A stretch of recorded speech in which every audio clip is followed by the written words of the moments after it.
ਹੋ ਚਾਰੇ ਪਾਸੇ ਰੌਣਕਾਂ ਲੱਗੀਆਂ ਦੇਖ ਰਕਾਨੇ ਹੋ ਵਿੱਚ ਖੁਸ਼ੀ ਦੇ ਨੱਚਦੇ ਟੱਪਦੇ ਕੀ ਚਾਚੇ की मामे।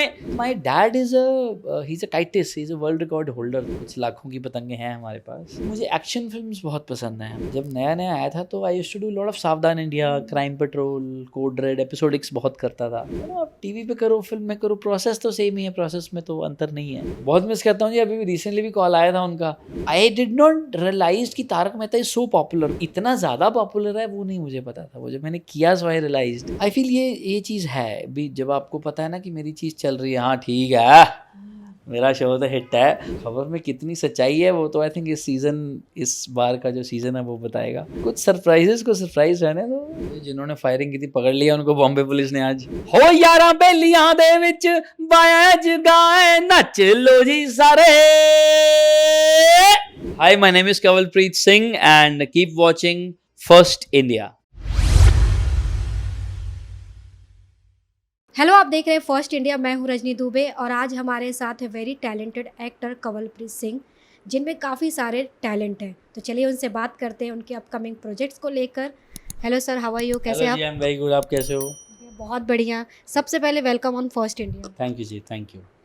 गबरू गैंग आपकी फिल्म आने वाली है। किस तरह का किरदार है आपका? किस तरह से हंसाने वाले हैं या रुलाने वाले हैं? थोड़ा सा आपके कैरेक्टर के बारे में जानना चाहेंगे। देखो जी, पहले तो कॉमेडी कैरेक्टर बिल्कुल भी नहीं है। It's a very intelligent, sweet, smart, intellectual and a very classy guy. वो आई थिंक जब हमारा कास्टिंग प्रोसेस चल रहा था, so our producers and the director was very sure कि we don't want to present a sardar in a very comical and a very caricature way, जैसे सब present करते हैं, है ना। सो वो बहुत ही एक सीधा साधा, intelligent, smart and a very sophisticated guy है।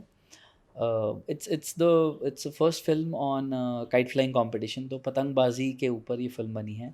तो इट्स स्पोर्ट फिल्म। तो आई एम श्योर ऐसी फिल्म आज तक तो कभी नहीं बनी है। So we are the first one to ऐसी बनाने वाले हम पहले हैं। सो उम्मीद करते हैं कि सबको फिल्म बहुत पसंद आएगी, बिकॉज पतंगबाजी is a very connecting game जो आई थिंक अपने बचपन में ऑलमोस्ट हर बंदे ने खेली होती है या पतंगें उड़ाई होती हैं। तो उस चीज़ के ऊपर हमारी जो फिल्म है ये बनी है। सो ये 3 लड़कों की कहानी है। राजवीर, उदय एंड अरशद दोस्त होते हैं। सो एंड कैसे कैसे जर्नी आगे बढ़ती है, पतंग से कितना गहरा रिश्ता कैसे टूटता है वापस जुड़ता है। It's all about that.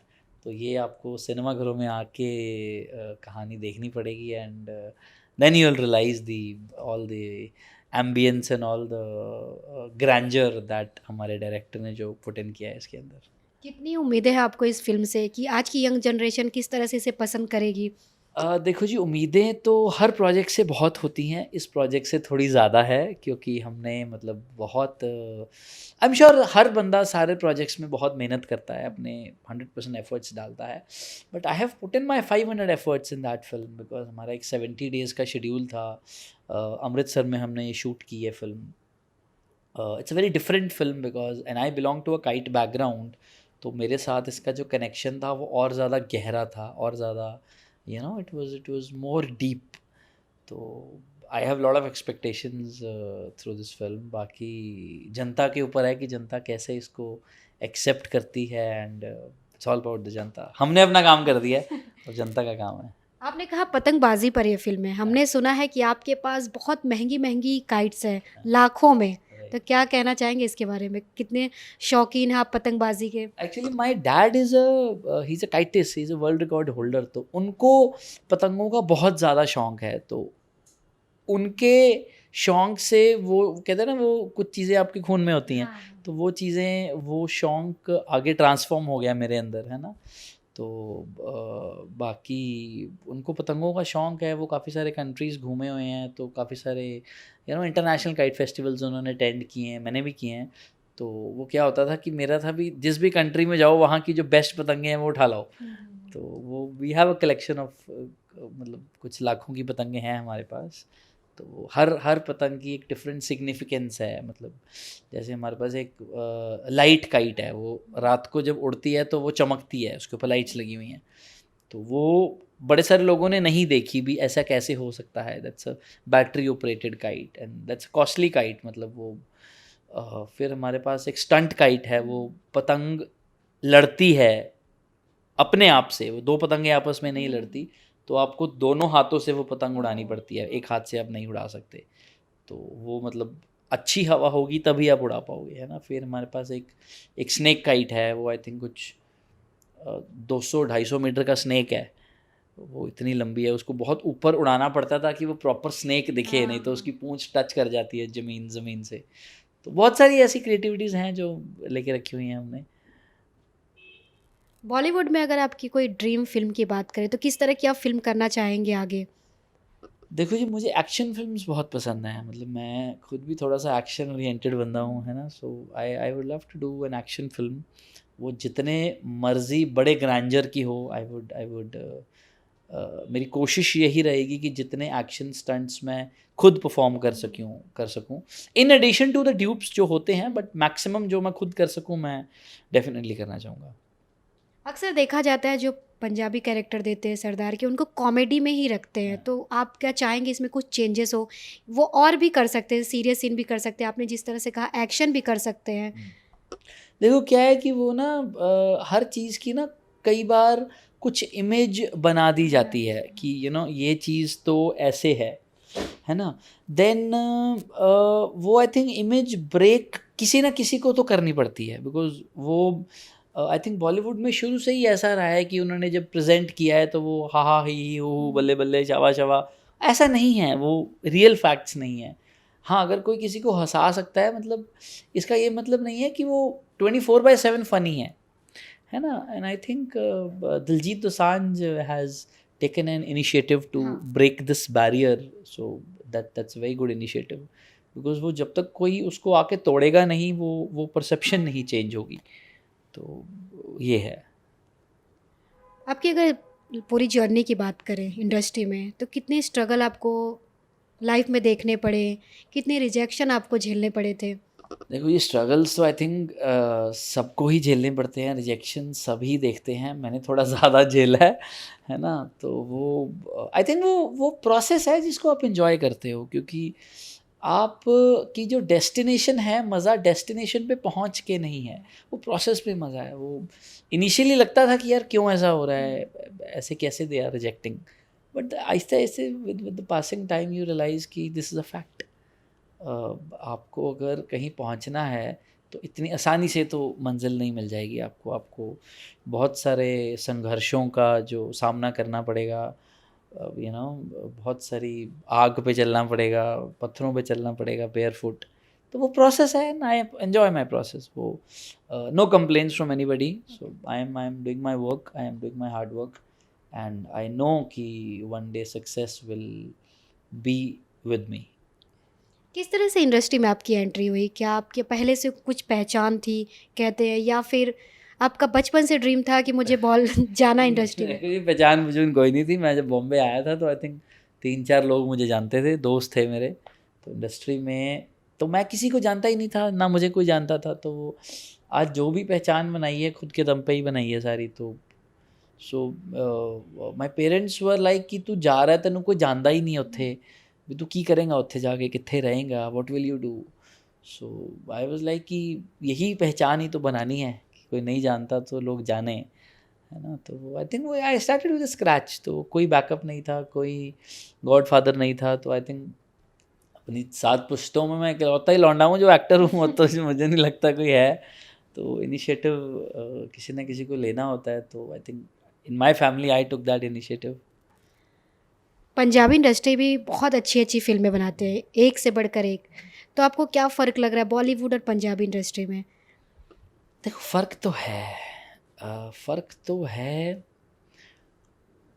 Professionalism का फ़र्क है, पैसे का फ़र्क है, ट्रीटमेंट का फ़र्क है। यहाँ पे आई फील पीपल आर, लोग थोड़े ज़्यादा प्रोफेशनल हैं बॉम्बे में। टाइम की वैल्यू बहुत ज़्यादा है पंजाब में, सॉरी बॉम्बे में टाइम की वैल्यू बहुत ज़्यादा है। और चीज़ों को देखने का नज़रिया, people take you seriously in Bombay. वो जो एक एक अगर कोई आपको आधे घंटे का समय दे रहा है मिलने के लिए, उसको पता है कि वो आधा घंटा इम्पॉर्टेंट है, कि कोई बंदा कहाँ से ट्रैवल करके ट्रैफिक को चीरते हुए आके बैठ के वो समय जो दे रहा है वो इम्पॉर्टेंट है। वहाँ पे थिंग्स आर लिटिल डिफरेंट। हाँ ठीक है, कोई नहीं, शाम में 6 बजे की मीटिंग है, कोई नहीं 7 बजे भी आ जाओ चलेगा, 8 बजे भी आ जाओ चलेगा। यहाँ पे ऐसा नहीं है। यहाँ पे अगर आपने किसी को फॉर एग्जांपल सुबह 10 बजे का टाइम दिया मिलने के लिए, और आपको पता है कि भाई मुझे 2 घंटे का ट्रैफिक मिलने वाला है, तो आप सुबह 7 बजे उठ के नाश्ता पानी करके रेडी होके 8 बजे निकलोगे, 2 घंटे का ट्रैफिक स्पेंड करके, you have to be there by 10।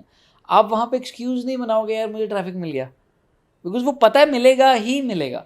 तो वो आपकी प्रिपरेशन है कि आप वो 3 घंटे पहले कैसे अपना शेड्यूल बनाते हो। तो ये आई थिंक आप किसी को बोलने की ज़रूरत नहीं है, ये जितना कॉल टाइम दिया है you have to be there, you have no excuses. तो वहाँ पे थोड़ा उल्टा सिस्टम है। आप सिंगर भी हैं, बहुत अच्छी आपकी आवाज़ भी है, तो सिंगिंग में नहीं जाना चाहेंगे? आपकी एक से बढ़कर एक सिंगर भी है, रैपर है, रैप करते हैं, पंजाब के कई सारे रैपर हैं जो आज बहुत नाम कमाए हैं। देखो जी, मेरे तकरीबन 16 गाने आर रेडी विद मी। 16 गाने अपकमिंग मेरे पास बने हुए पड़े हैं। कुछ का पोस्ट प्रोडक्शन चल रहा है, कुछ का प्री प्रोडक्शन चल रहा है, 2 गाने की वीडियोस बनी हुई पड़ी हैं। तो बस एक बार गबरू गैंग आ जाए, रिलीज़ हो जाए, फिर गानों की लड़ी लगेगी। आपने टीवी इंडस्ट्री में भी काम किया है, बॉलीवुड में क्या किया है, क्या डिफरेंसेस आपको लगते हैं दोनों में? देखो जी, कुछ खास डिफरेंस तो नहीं है। टीवी में डंडा थोड़ा ज़्यादा होता है कि इतने दिन में इतनी फुटेज निकालनी है, ये करना है, थोड़ा टाइम शेड्यूल आपका स्ट्रॉन्ग होता है। फिल्मों में थोड़ा आराम से काम होता है, डिटेलिंग में काम ज़्यादा होता है फिल्मों में, वेब सीरीज़ हो जाए, एडवर्टीजमेंट्स हो जाए। देखो फ़र्क तो है ना, एक दिन में आपको 25-30 मिनट की फुटेज निकालनी है, फिल्मों में आपको एक दिन में 2 सीन करने हैं, एडवर्टीजमेंट में आपको पूरे दिन में 30 सेकंड की एडवर्टीजमेंट निकालनी है। तो आई थिंक डिटेलिंग का फ़र्क है, बाकी प्रोसेस तो TV is a close medium, हर चीज़ का क्लोज जाएगा, मिट जाएगा, वाइड जाएगा। फिल्मों में आपके पास लिबर्टी थोड़ी ज़्यादा होती है। आप कई बार पूरा सीन वाइड में निकल जाता है, मिड निकल जाता है, क्लोज नहीं लगता आपका। तो आई थिंक थोड़ा डिटेलिंग का फ़र्क है, बाकी तो चीज़ें तो सेम ही है, ज़्यादा फ़र्क नहीं है। आपको क्या लगता है जो टीवी के कलाकार होते हैं और जो फिल्मों के होते हैं उनमें पार्शलिटी होती है, ऐसा कहा जाता है, क्या टैग लग जाता है उन पर, भाई ये तो टीवी के हैं, तो हमेशा एलिगेशन लगते हैं इस तरह के। तो आपने कभी ऐसा कुछ फेस किया है लाइफ में? हाँ, 2-3 बार किया था कि जब मैं मतलब पहले किया था मैं जब नया-नया आया था तो I used to do lot of Savdhaan India, Crime Patrol, Code Red, episodics बहुत करता था। तो एक बार हमारी एक फ़िल्म की मीटिंग हो रही थी कहीं पे, तो दे वर लाइक कि जी आपने क्या किया हुआ है? तो मैंने बताया, मैंने I have done couple of episode, सावधान इंडिया, ये वो फैमिली का। अच्छा, तो आप एपिसोडिक एक्टर हो? मुझे पहले तो समझ में नहीं आया, मैं कि जी एपिसोडिक एक्टर मतलब टीवी क्या किया? मैं कहा जी टीवी पे ये शोज़ वगैरह किए हुए हैं, फिल्में, मैं कहा ये फिल्में की हैं। तो मैंने टीवी थोड़ा ज़्यादा किया हुआ था, तो दे डिड नॉट कास्टेड मी। ये चीज़ मुझे बाद में समझ आई कि यार वो जो टैग था टीवी वाला कि नहीं यार ये तो टीवी एक्टर है, तो मतलब मैं आज भी उस चीज़ को समझ नहीं पाया हूँ कि व्हाट डिफरेंस इट मेक्स। अगर आपने टीवी किया है, फिल्म्स की हैं, तो वो डिफरेंस क्या है? बट वो ठप्पेबाजी कहाँ से आती है, I really don't know. But मैंने भी उस चीज़ से I have been through that, गुजरा हूँ, तो समझ नहीं पाया कि यार ये क्यों है ऐसे। वो भी काम है, वो भी काम है, आप टीवी पे करो, फिल्म में करो, प्रोसेस तो सेम ही है, प्रोसेस में तो अंतर नहीं है। तो क्यों है, क्या है, आई डोंट नो। आपने भी ये फील किया होगा कि अगर इंडस्ट्री में अपना कोई गॉडफादर होता है, नेपोटिज्म के कई बार सवाल उठते हैं, तो उसका बहुत सारा बेनिफिट मिलता ही मिलता है, आउटसाइडर को उतना नहीं मिल पाता है टैलेंट के बावजूद। देखो ये फ़र्क तो पड़ता है। अब आज मैं भी किसी बड़े एक्टर का बेटा होता या बड़े डायरेक्टर का बेटा होता, things would have been different, है ना। बट आई फील जो नहीं है उसके ऊपर एनर्जी वेस्ट करके कोई फ़ायदा ही नहीं है। Let's talk about what you have, let's not talk about what you don't have. तो जो है उसके ऊपर फोकस करके उसके ऊपर जितना काम किया जाए वो आपको ज़्यादा फल देगा। जो है ही नहीं वो उसके ऊपर सोची जाओ ये नहीं है वो नहीं है, तो it's all about your perception. Benefit तो होता है डेफिनेटली, चांसेस आप बहुत ऐसी जगह ऑलरेडी बैठ जाते हो बिना एफर्ट्स किए, जहाँ पे आपको बैठने के लिए बहुत सारे एफर्ट्स करने पड़ते हैं, तो वो डिफरेंस तो है, अब क्या कर सकते हैं। टीवी का सबसे फेमस शो जो सब पर भारी है, तारक मेहता का उल्टा चश्मा, आप उसमें टिंचू के कैरेक्टर में नज़र आए थे, कितना मिस करते हैं शो को? बहुत मिस करता हूँ जी। अभी भी रिसेंटली भी कॉल आया था उनका कुछ 1-1.5 महीने पहले। सो देवर कोई नया ट्रैक वो लोग इंट्रोड्यूस कर रहे थे, तो देवर सेइंग कि जी 2 महीने का शूट है ऐसे। तो मेरी ऑलरेडी किसी के साथ कमिटमेंट चल रही थी, तो I certainly couldn't do it. But मैंने ये आई डिड नॉट रियलाइज कि Tarak Mehta is so popular. वो जब मैंने किया वो 12-15 दिन का काम, देन आई रियलाइज़ किया ये तो बहुत पॉपुलर शो है। देखता होता था मैं, बट इतना ज़्यादा पॉपुलर है वो नहीं मुझे पता था। वो जब मैंने किया सो आई रियलाइज्ड कि इसकी जो टीआरपी है, मेरा पूरे गली मोहल्ला देखता है उसको, मेरी पूरी फैमिली देखती है। तो ये करने के बाद पता चला यार दिस इज़ क्वाइट पॉपुलर। ये तो आप भी जानते होंगे तारक मेहता के कई पुराने जो आर्टिस्ट है वो शो को क्विट कर चुके हैं, तो उनके जाने से कहीं ना कहीं टीआरपी पे भी बहुत हद तक असर पड़ा है। मेहता जी की बात करें, दया बेन हैं, जेनिफर हैं, बहुत लोगों ने शो को क्विट कर दिया है, तो इसके पीछे का क्या रीज़न है? बहुत लोगों ने एलिगेशन भी लगाया है। आई थिंक टीवी क्विट करने का ना एक बहुत मेजर रीज़न होता है जिसके दोनों पर्सपेक्टिव्स हैं। जैसे फॉर एग्जांपल मैं कोई टीवी शो कर रहा हूँ XYZ, है ना, मैं वो 10 साल से कर रहा हूँ, तो कहीं ना कहीं मेरे मन में होगा यार बहुत हो गया, बस अब छोड़ो, ठीक है पैसा कमा लिया, नाम कमा लिया, घर ले लिया, गाड़ी ले ली, ओके अब कुछ नया ट्राई करना है। बट मीनवाइल कुछ लोग आपको उसी सेगमेंट में रोज़ देखना चाहते हैं। वो देख ही नहीं पाते कि इस कैरेक्टर की जगह कोई और ले लेगा।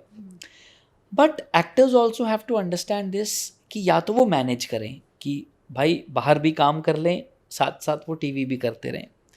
कई बार क्या होता है वो उस चीज़ को छोड़ देते हैं, नई चीज़ नहीं मिलती, वापस आना चाहते हैं, फिर जहाँ से छोड़ा था वो भी नहीं मिलता।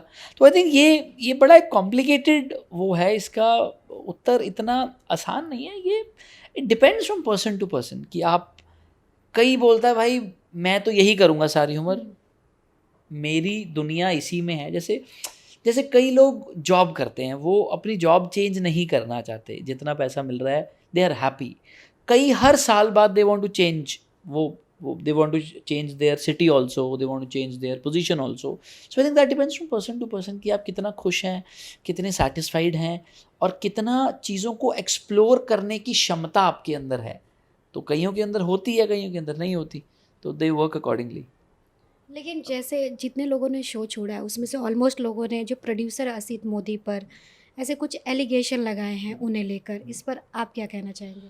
देखो जी वो तो उनका पर्सनल टेक है कि एलिगेशन क्यों लगाए हैं। कईयों का पैसों का मसला होता है, कईयों का आई थिंक रिस्पेक्ट का मसला होता है, कईयों का असॉल्ट का मसला होता है। कई बार होता है कि आपको कुछ पेमेंट वो की गई है अभी इतने टाइम में मिलेगी, नहीं मिली। कई बोलते हैं कि हमारी पेमेंट, फॉर एग्जांपल मैं आज ₹1,00,000 ले रहा हूँ तो साल बाद मेरी ₹1,25,000 होनी चाहिए पर डे, है ना, तो वो नहीं कोई इंक्रीज़ करता। तो I think there are so many reasons जिसके ऊपर कईयों को लगता है कि हमारी वजह से शो चल रहा है, प्रोड्यूसर को लगता है कि भाई मेरी वजह से चल रहा है। But I think we all have to understand कि it's a collaborative effort, it's a team effort.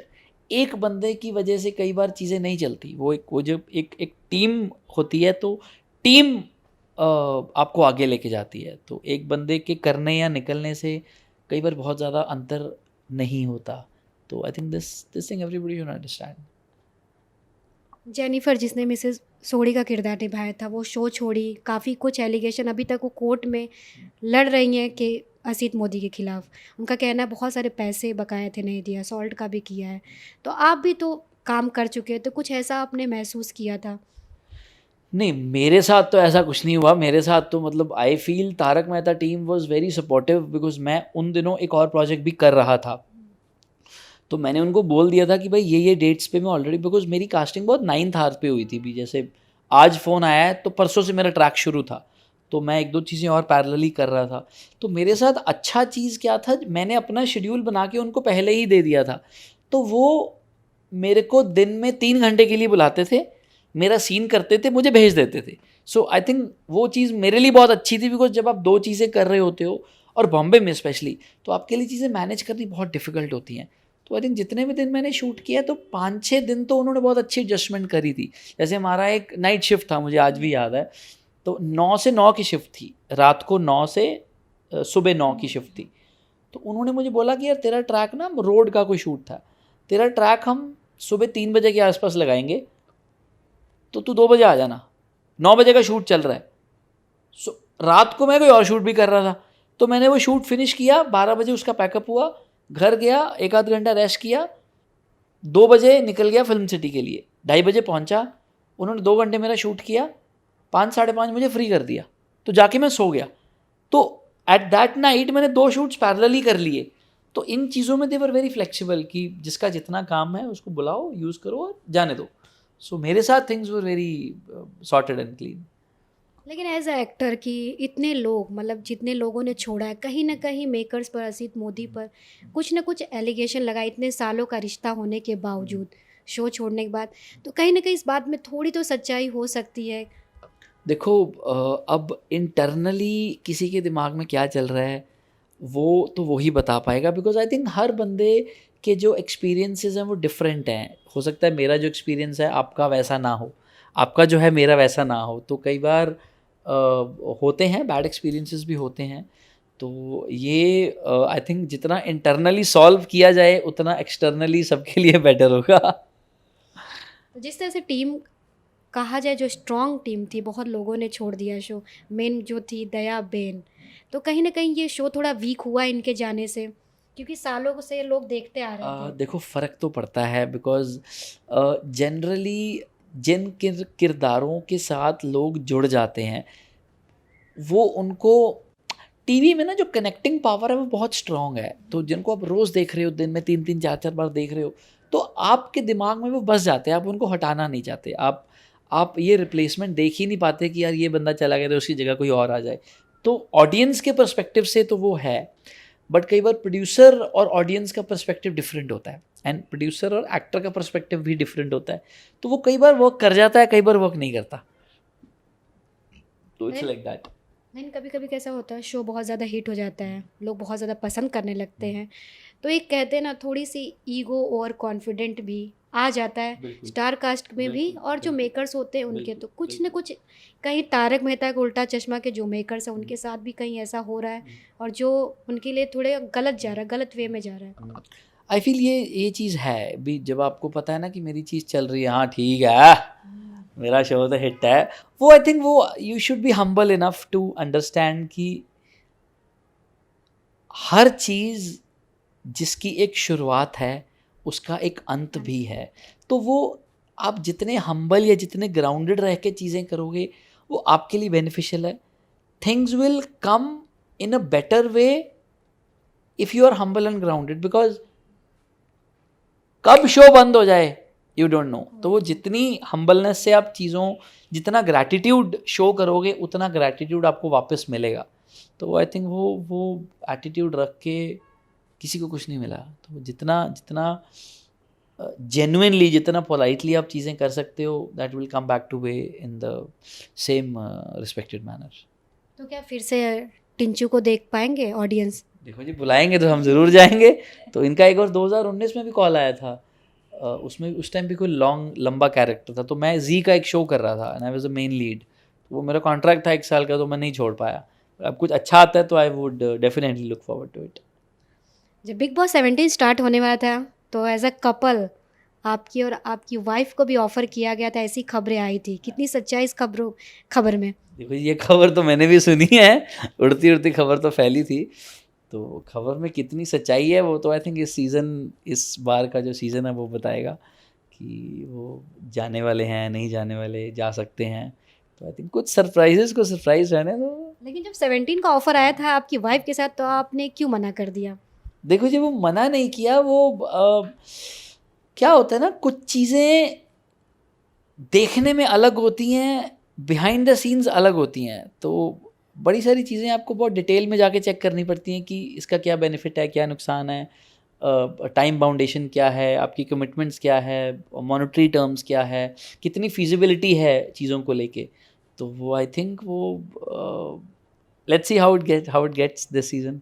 Let's see. लेकिन आपकी बातों से लग रहा है कि बिग बॉस का जो भी सीज़न आने वाला है, बिग बॉस OTT सीज़न 3, 18 भी आने वाला है, कहीं ना कहीं दोनों में से एक में ज़रूर आप नज़र आने वाले हैं। देखो जी, आपकी ज़ुबान में घी शक्कर है ना, तो अगर आएंगे तो सबको नज़र आ जाएंगे, आपको भी आ जाएंगे। So let's see how it gets, let's see. तो किस तरह से देखते हैं आप बिग बॉस से? बहुत लोग की लाइफ चेंज हो जाती है, बहुत लोग काफ़ी कंट्रोवर्सी में घिस जाते हैं क्योंकि लोगों का कहना है कि पर्सनल लाइफ को काफ़ी ज़्यादा उधेड़ दिया जाता है शो में। देखो जी, वो इट्स अ शो जो लोग देखते हैं, दूसरे की ज़िंदगी में क्या चल रहा है ना, उसको देखने में लोगों को बड़ा मज़ा आता है। तो वो रियलिटी में भी ऐसा है कि आपकी ज़िंदगी क्या है, कैसे है, आपको नहीं पता, बट दूसरे की ज़िंदगी में ताक झाक करके जो आपको मज़ा आता है ना, that's all about big boss. तो वो लोग एंजॉय करते हैं, मेकर्स बनाते हैं, तो चलता रहेगा। That's never ending process. अगर मैं गलत नहीं हूँ तो रोडीज़ में आप नज़र आए थे एज अ कंटेस्टेंट, तो आपको क्या लगता है जो रहता है स्क्रिप्टेड रहता है, बाहर से बताया जाता है कि आपको जाके अंदर इस तरह से बातें करनी है, फिर जजेस भड़कते हैं, काफ़ी बदतमीजियाँ होती हैं? देखो जी, all reality shows are scripted, because मैंने 7 रियलिटी शोज़ किए हुए हैं, उसमें से 4 जीता हूँ, है ना। तो रियलिटी शोज़ का जो अनुभव है वो ठीक ठाक है मेरा। तो reality shows are all scripted, वो एक कैरेक्टर बना के आपको पेश किया जाता है, बताया जाता है कि ऐसा होगा, ऐसा नहीं होगा, ये बोलना है, ये नहीं बोलना है, इस पर ऐसे रिएक्ट करना है। तो इट्स ऑल प्लान्ड। मतलब बाहर से जो कंटेस्टेंट रहते हैं उन्हें सब कुछ लिख के दिया जाता है कि आपको अंदर जाके ऐसे बिहेव करना है, ऐसे होते हैं। एब्सोल्युटली। रियलिटी शोज़, देखो वही है ना, लोगों का पर्सपेक्टिव, किसी चीज़ को बाहर से देखना और अंदर से देखना, किसी खाने को खाना और जिस बंदे ने उस खाने को बनाया है, वो अंतर तो होगा ना दोनों चीज़ों में। तो फिर रियलिटी किस चीज़ की? फिर मतलब कहा जाता है कि इसमें आपको रियलिटी देखने को मिलेगी, लेकिन हमेशा एलिगेशन तो लगता वही है। तो बात है ना, हाथी के दांत दिखाने के और खाने के और चबाने के और, वो ऑडियंस पर्सपेक्टिव से चीज़ें डिफरेंट हैं, बट मेकिंग पर्सपेक्टिव से चीज़ें बिल्कुल डिफरेंट है ना, वो तो अंतर तो है। As a actor, TV industry हो या बॉलीवुड है, तो आप क्या चेंजेस करना चाहेंगे कि इस तरह का बदलाव इसमें होना चाहिए एक कलाकार को लेकर? आई थिंक मुझे ये लगता है कि टीवी में जो ये 90 डेज़ का पे स्केल है ना, ये चेंज होना चाहिए, बिकॉज ये 90 डेज़ नहीं है, ये बेसिकली 120 डेज़ हो जाते हैं। भी 30 days after 90 days after the telecast.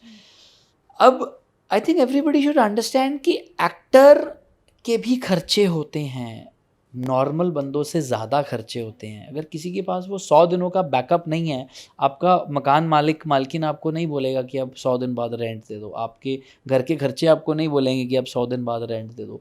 वो चीज़ें कई बार इट बिकम्स अ ट्रबलसम, है ना। फिर कई बार टीवी शो बंद हो जाता है, फिर प्रोड्यूसर्स नखरे करते हैं, जी शो बंद हो गया, हमारा नुकसान हो गया। भाई एक्टर्स ने तो काम किया है ना, टीम ने तो काम किया है ना। तो अब आप कोई जॉब करते हो, आपको फर्स्ट वीक या सेकेंड वीक में सैलरी मिल जाती है, आप बोलो जी भाई 6 महीने जॉब कर लो, 6 महीने बाद सैलरी मिलेगी, कोई करेगा? कोई नहीं करेगा। तो इसमें एक्टर्स भी अपना बहुत कुछ देते हैं। सो आई थिंक वो अगर बोथ साइडेड से होगा तो थिंग्स कैन बी स्मूथ। तो वो ये चीज़ मुझे लगती है कि वो 90 डेज़ वाला है ना, पे स्केल्स को लेके बड़े झगड़े हैं आजकल भी, इतने पेमेंट नहीं मिलेगी, ये मिलेगा। एवरीबडी शुड अंडरस्टैंड कि एक चीज़ एक्टर के बलबूते पे चलती है। मैं नहीं बोल रहा हूँ कि सिर्फ एक्टर चलाता है, पूरी टीम चलाती है। एक्टर का योगदान थोड़ा ज़्यादा होता है ना, वो 15-15, 16-16 घंटे शूट करता है टीवी में। तो वो जब शाम को एक शांत माइंडसेट से आके घर आके नहीं सोएगा, तो सुबह उठ के काम पे कैसे जाएगा? तो वो थोड़ा सा चीज़ों का अगर देखने का नज़रिया बेटर हो जाए तो this is one of the best industry to work with. Pay scale में बॉलीवुड ज़्यादा बेटर है टीवी इंडस्ट्री से? यस, बॉलीवुड के पे स्केल्स थोड़े अच्छे हैं। टीवी के अब पता नहीं थोड़े वो हो गए हैं, टीवी के पहले बहुत अच्छे होते थे पे स्केल्स, अब पता नहीं क्या उनको सांप सूंघ गया है पता नहीं क्या हो गया है उनको। तो वो हर जगह they just want to cut, यहाँ भी काट दो, यहाँ भी काट दो, काट ही दो बस। काफ़ी कंपटीशन हो गया है, एक के बाद एक कई सारे टीवी शोज आते हैं, बहुत जल्दी ऑफ एयर भी हो अब जाए। वो कमाते भी तो है ना, फिर अगर कोई बंदा, it's an investment, it's business, तो वो करोड़ों में कमाते भी तो है ना। वो फिर वो उनको फिर वो जो 10-20-40-50 हज़ार देने में क्या प्रॉब्लम है, अगर उनको पता है कि हम इतने करोड़ कमा रहे हैं। तो वो नहीं दिखता उनको, वो पे स्केल तो दिख जाता है जी, 90 दिन बाद सैलरी मिलेगी, वो 120 दिन बाद मिलेगी। पर when you earn from advertisements, वो भी तो एक फैक्टर है ना, वो नहीं भूलना चाहिए। आप इंडस्ट्री में किसे अपना रोल मॉडल मानते हैं? I look forward to Akshay Kumar. मतलब उनकी उनकी बहुत सारी एक्टिविटीज़ को मैं फॉलो करता हूँ, बहुत सारी एक्टिविटीज़ को मैं देखता हूँ, तो मुझे लगता है कि वो बहुत एक बहुत डिसिप्लिन्ड एक्टर हैं। तो बस मैं सुबह उठ नहीं पाता, वो थोड़ी सी चीज़ मुझ में मिसिंग है। बाकी आई फील कि ही is a fantastic human being. Bollywood में तो हमेशा ये एलिगेशन कास्टिंग काउच का लगता है, तो क्या टीवी इंडस्ट्री में भी है कास्टिंग काउच जैसा कुछ? देखो मैंने तो नहीं ऐसा कुछ फ़ील किया, बाकी होता होगा तो मुझे आइडिया नहीं है, बिकॉज़ मैंने ऐसा नहीं कुछ फ़ील किया। अपने अपकमिंग प्रोजेक्ट्स के बारे में कुछ शेयर करना चाहें अपने फैंस के साथ? अपकमिंग प्रोजेक्ट 3 फ़िल्में आ रही हैं और one is an untitled film that is with Arbaaz Khan. एक और फ़िल्म है that's a Telugu film कुआला Lavpur. एक और फ़िल्म है that is also an untitled, वो एक हिंदी प्रोजेक्ट है। तो आई थिंक इन 3 में से 2 तो मुझे लगता है इस साल आ जाएँगे, एक शायद नेक्स्ट ईयर आएगा। सुना ही होगा आपने कि बॉलीवुड के सुपरस्टार सलमान खान के घर के बाहर कुछ लोगों ने फायरिंग की, तो ऐसा क्यों हो रहा है सलमान खान के साथ? क्या कुछ कहना, आपका रिएक्शन क्या रहेगा इस पर? देखो जी, जिन्होंने फायरिंग की थी पकड़ लिया उनको बॉम्बे पुलिस ने आज, है ना? अभी धरेंगे उनको, उनकी शामत आएगी अंदर। तो आई फील ये जो चीज़ें हमारे देश में हो रही हैं, पहली तो बात ये नहीं होनी चाहिए, बिकॉज़ किसी को मार के, किसी को धमका के आप अपना ताव तो बढ़ा सकते हो, बट सामने वाले बंदे की फैमिली के ऊपर क्या बीतती है, उसका जो अ, उसकी जो इज़्ज़त है, उसका जो नाम है, you can't even think of वो मतलब आपको लगता है कि आपने वो 30 मार खा वाला काम कर दिया, बट आपको मिलेगा क्या उससे? पैसा मिलेगा आपको उससे कुछ भी नहीं मिलेगा, उल्टा उल्टा आपको हैरेसमेंट झेलनी पड़ेगी। So I think these things should be stopped. I think our government should take a very very strict action against all these gangsters, all these things जो हो रही हैं। जैसे अभी सिद्धू मूसेवाला जी के साथ हुआ, तो वो कहाँ पकड़े गए खूनी? तो नहीं कोई पकड़े गए। सबको पता है किसने किया है, सबको पता है कि कौन है, बट फिर भी कोई action is not being taken. Sushant Singh Rajput के साथ हुआ, सबको पता है क्या है, no action has been taken. Why? Government इतनी पावरफुल नहीं है बहुत पावरफुल है, but still action is not being taken. तो I think some strict action should be taken, ताकि आने वाले बंदों के साथ ऐसा ना हो। आपने सुशांत सिंह की बात की, मूसा वाले की बात की, तो कहीं ना कहीं जो ये हमले करवा रहे हैं वो काफ़ी स्ट्रांग हैं, ऐसा देखो आपको मुझे लग? तो ऐसा लगता है कोई बंदा जितना मर्जी स्ट्रांग हो, सरकार से स्ट्रांग नहीं हो सकता, है ना? गवर्नमेंट से स्ट्रांग नहीं हो सकता। गवर्नमेंट के पास इतनी पावर है, इतनी फैसिलिटीज़ हैं, इतना कुछ है कि वो कुछ भी कर सकती है ना? अभी अभी गोलियां चलाई थी, पकड़ लिया ना दोनों बंदों को, तो जो बंदा जेल में बैठ के करवा रहा है उनको पकड़ के क्यों नहीं गोली मार रहे आप? ऐसे क्या आपके हाथ बंधे हुए हैं कि आपको सब पता है, but you are not taking any action? Why?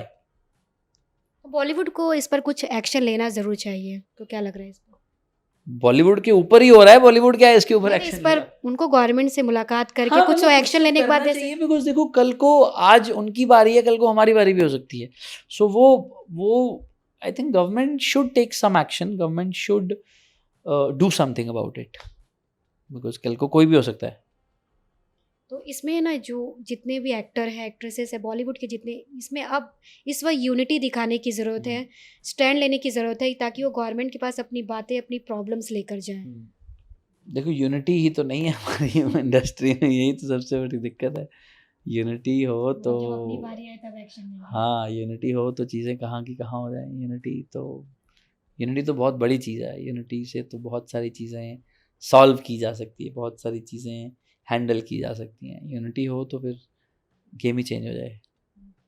Thank you so much हमसे बात करने के लिए। लास्टली अपने फैंस को कुछ मैसेज देना चाहते हो? देखो जी, गबरू गैंग आ रही है 26 अप्रैल ਨੂੰ ਤੇ ਸਾਰੇ ਜਣਿਆਂ ਨੇ ਹੁਮ ਆ ਕੇ सिनेमाज ਦੇ ਵਿੱਚ पहुंचना है। बहुत मेहनत से, बहुत शिद्दत से हमने फिल्म बनाई है। So we really look forward कि जिस एनर्जी से हमने फिल्म बनाई है, आप लोग उसी एनर्जी से अपने परिवार के साथ सिनेमा घरों में आइए। और इस चीज़ की मैं गारंटी देता हूँ कि आप निराश नहीं होके जाएंगे। You will get all the entertainment, you will get all the fun, and you will get all the humour in the film. Thank you guys. वैसे तो आपको गब्रू गैंग में एक्टिंग करते देख लेंगे, लेकिन आपकी जादुई आवाज़ ज़रूर सुनना चाहेंगे। बिल्कुल जी सुनाएंगे, पर अभी गला थोड़ा सा साथ नहीं दे रहा है। चलेगा उसका। हम ऑडिशन नहीं ले रहे हैं आपका। ठीक है, माइक फड़ा दो तो फिर। हो चारे पासे रौनकां लगियां लगियां देख रकाने, हो विच खुशी दे नचदे टपदे की चाचे की मामे, हो यारां बेलियां दे विच बाया जगाए, नच लो जी सारे, हो नच लो जी सारे, थोड़े वीरे दा विआह है, नच लो जी सारे, थोड़ी भाभी दा विआह है। थैंक यू सो मच, और आपकी आवाज़ भी बहुत अच्छी है। तो thank you so much First India से बात करने के लिए। Thank you so much ji, keep watching First India.